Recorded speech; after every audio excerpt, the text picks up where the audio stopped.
bet. It is, what I noticed early on was as I started to work with more and more students, we build this level of confidence, performance metrics, all these things we measure would get better. And then a week or two before the test, I'd get on a call and I felt like I was on a call with a different person all of a sudden because they were anticipating that it's getting closer, right? And the fear was starting to come in.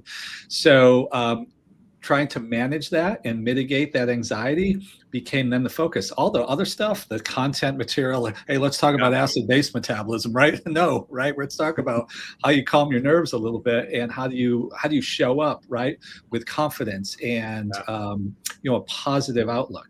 Yeah, that became the shift. Yeah, I was going to ask you about that because when you have preparation done and now it's about the mindset and about being present to who you are and how you're going to take the test. How do you coach people into that space? How do you coach them around both? Well, I think being a healthcare provider for 30 years has been invaluable. Every student that comes to me has a story. Every student has a background. So I approach failure when someone comes to me because they've had failure as almost like a root cause analysis. I do an RCA on them, right? I'm on the quality committee at the hospital, right? We do an RCA. I want to know the failure is a symptom, right? The failure is the symptom, right? What's the underlying cause?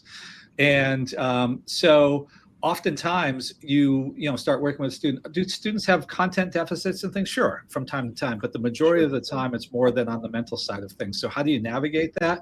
I think being a healthcare provider has provided me with a tremendous skill set to help folks navigate that, right? Outlook, positivity.